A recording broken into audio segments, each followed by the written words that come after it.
Bonjour à vous tous. Bonjour à nos abonnés. Bonjour à nos futurs abonnés. Merci d'écouter et de regarder cette vidéo. Aujourd'hui, le jour du Seigneur, nous nous retrouvons pour un nouveau message qui a pour titre l'identité de Dieu. Avant d'entrer dans le sujet, lisons notre lecture du jour qui se trouve dans Psaume chapitre 39, versets 1 à 10. Éternel, tu me sondes et tu me connais. Tu sais quand je m'assieds et quand je me lève. Tu pénètres de loin ma pensée. Tu sais quand je marche et quand je me couche. Et tu pénètres toutes mes voies. Car la parole n'est pas sur ma langue que déjà, ô Éternel, tu la connais entièrement.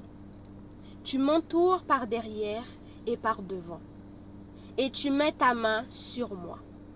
Une science aussi merveilleuse est au-dessus de ma portée. Elle est trop élevée pour que je puisse la saisir. Où irai-je loin de ton esprit? Où fuirai-je loin de ta face? Si je monte aux cieux, tu y es. Si je me couche au séjour des morts, t'y voilà. Si je prends les ailes de l'aurore et que j'aille habiter à l'extrémité de la mer, là aussi ta main me conduira et ta droite me saisira. Parole du Seigneur. Prions le Seigneur.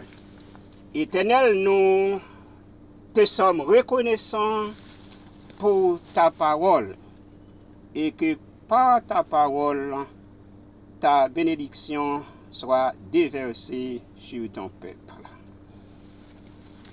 Nous avons un message en ce moment qui a pour titre l'identité de Dieu. On arrive souvent à beau penser de Dieu, à dire beaucoup sur l'identité de Dieu. Mais d'après la déclaration de la profession de foi du psalmiste, nous finissons par comprendre que Dieu est incréé. Dieu est sans commencement et sans fin. Dieu est invisible, impassible, sans limite. Dieu est incompréhensible. Et dans l'incompréhensibilité de Dieu, se réfère à son infinité qui renferme la plénitude et la perfection illimitée de son être. Dieu est éternel et en lui renferme toute puissance. Dieu étant éternel transcende le temps et l'espace. Dieu demeure au-delà des limitations de temps et de l'espace.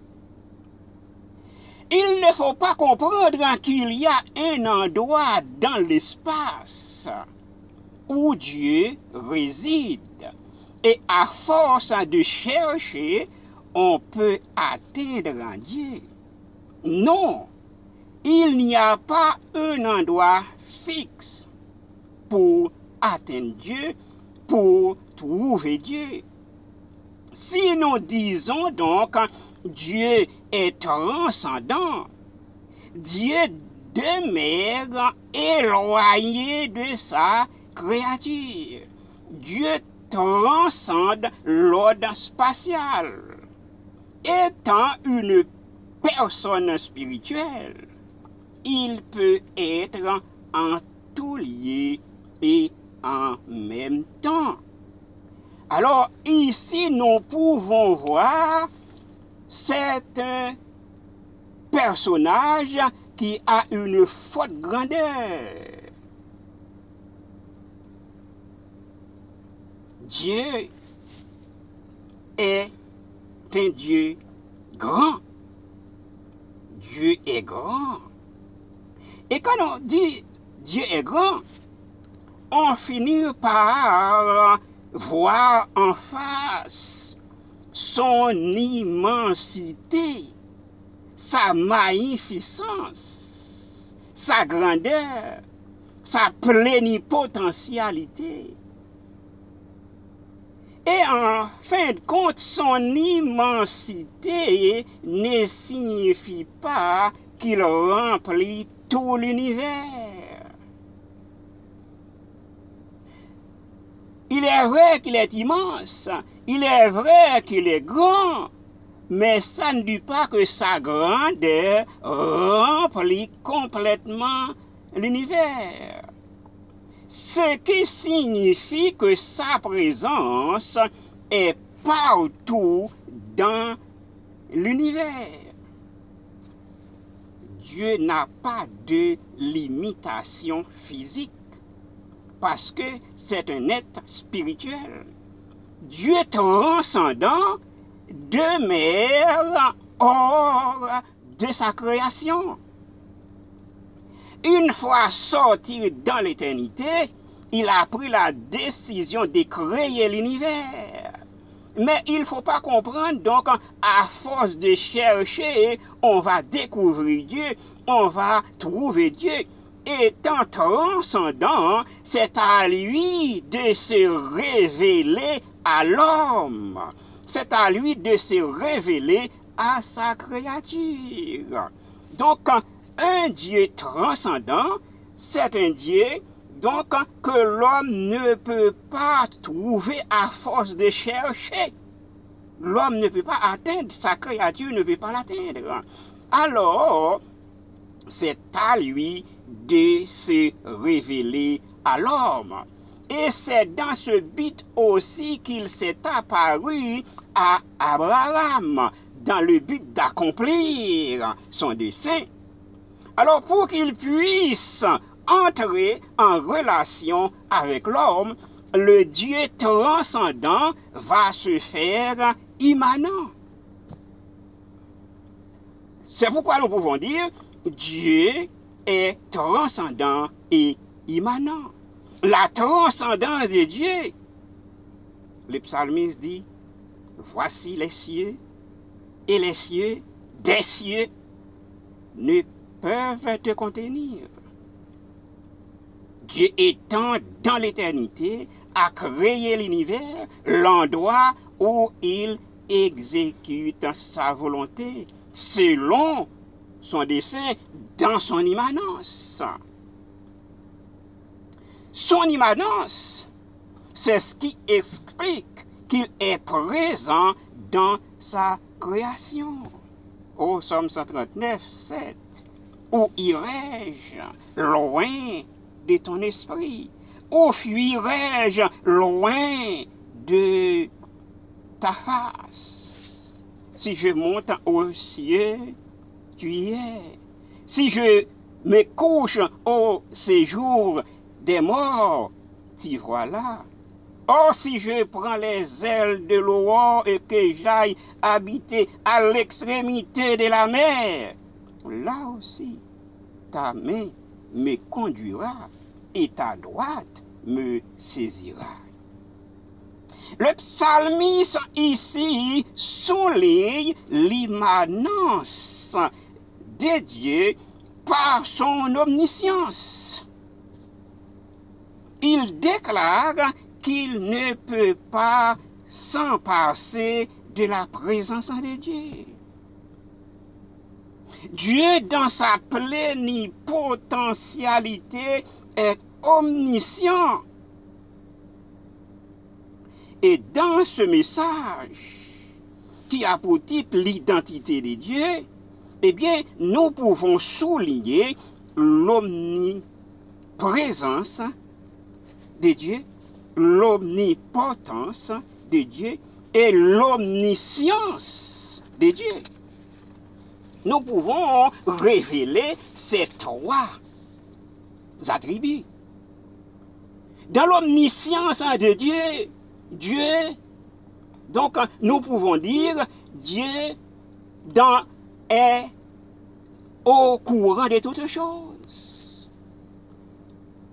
Dans l'omnipotence de Dieu, nous pouvons souligner le plein pouvoir de Dieu, potentis, puissant. Nous pouvons souligner la puissance de Dieu dans son univers.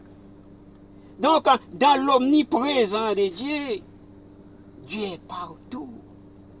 Dieu est en tout lieu en même temps.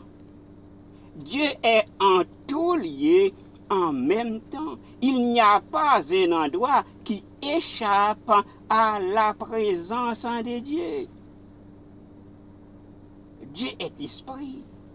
Et étant esprit, il transcende l'espace. L'espace, donc l'espace ne peut pas le retenir, ne peut pas le contenir. Il peut être en tout lieu. Nous avons besoin des moyens, voyez, pour occuper l'espace. Mais lui, il n'a pas besoin de rien. Et cela ne signifie pas aussi que sa présence est comme une substance qui infiniment étendue et qui remplit tout l'univers. Il y a une chose qui remplit tout l'univers, c'est sa présence, mais ce n'est pas sa personnalité.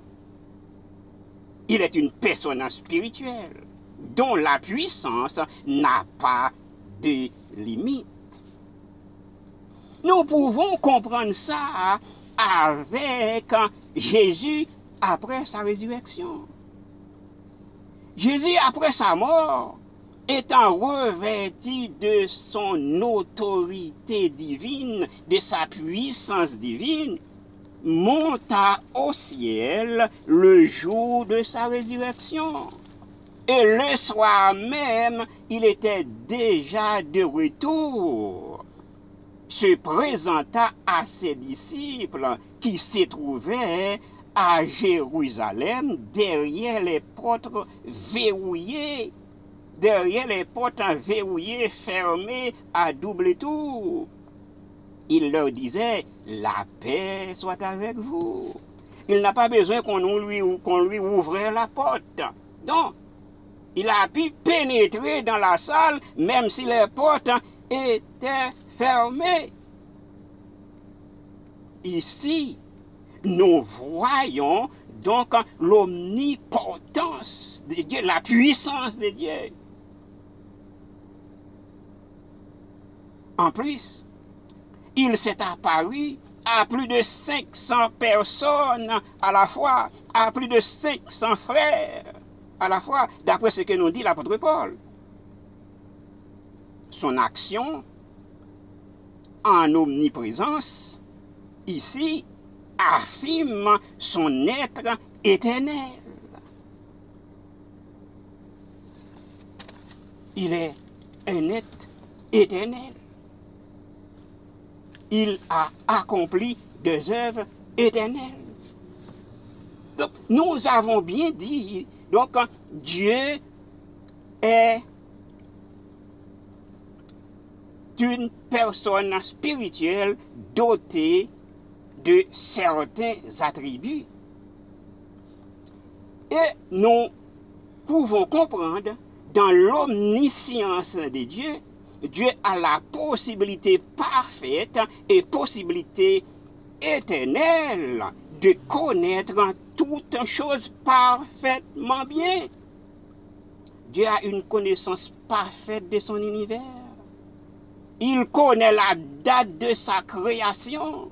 Si l'homme avance des suppositions, Dieu lui-même a toutes les données en main et il connaît le point du départ de l'histoire. Il connaît son stade intermédiaire et son eschatologie. Dieu contrôle le cours de l'histoire.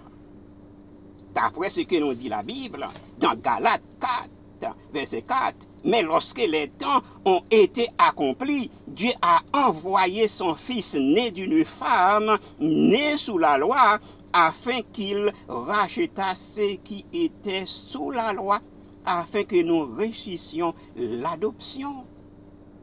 Or, les temps choisis par Dieu pour envoyer son Fils, temps choisi par Dieu, Kairos, voyez, temps choisi, date choisie, lorsque les temps ont été accomplis, Dieu a un temps fixé pour chaque chose dans l'univers. Lorsque la date arriva, Dieu a envoyé son Fils. Or, la date arriva à la fin du règne du roi Hérode. En l'an 4 avant notre ère, Dieu a envoyé son Fils. Or, Dieu connaît parfaitement le passé. Dieu connaît parfaitement le présent. Dieu connaît parfaitement le futur. Ésaïe, un prophète de 8e siècle, prophétisa la chute de Samarie, et cela a eu lieu un siècle plus tard. En 722, Ésaïe prophétisa la chute de Juda. Cela a eu lieu en 585, un siècle plus tard. Et après 70 ans de captivité à Babylone, on voit le prophète, ce même Ésaïe de Jérusalem, appelle le peuple à se préparer pour le retour. Écoutez, la Bible nous dit, je dis de Cyrus, il est mon berger et il accomplira toute ma volonté. D'après Ésaïe 44, verset 28. Et tandis que Ésaïe n'a pas été à Babylone, mais on voit Ésaïe appelle le peuple au retour. 3 siècles plus tard, Dieu qui a un temps fixé pour chaque chose, eh bien, ce Dieu qui a créé l'univers mettra fin à l'ordre actuel lorsque les temps seront accomplis. Daniel chapitre 2, verset 44. Écoutez ceci. Dans le temps de ces rois, le Dieu des cieux suscitera un royaume qui ne sera jamais détruit et qui ne passera point sous la domination de notre peuple. Il brisera et anéantira tout ce royaume-là et lui-même subsistera éternellement. Daniel chapitre 2, verset 44. Daniel, au 6e siècle avant notre ère, a eu cette révélation qui est aujourd'hui pour vous et pour moi. Alors soyez bénis de la part de notre Seigneur et Sauveur Jésus-Christ. Merci. Que le Seigneur vous bénisse et à dimanche prochain, si Dieu le veut, pour un nouveau message. Nous arrivons au terme de ce message. Merci à vous tous d'avoir été à l'écoute et n'oubliez pas de vous abonner et d'activer la cloche de notification pour ne rater aucune de nos nouvelles vidéos. Que Dieu vous bénisse. Au revoir.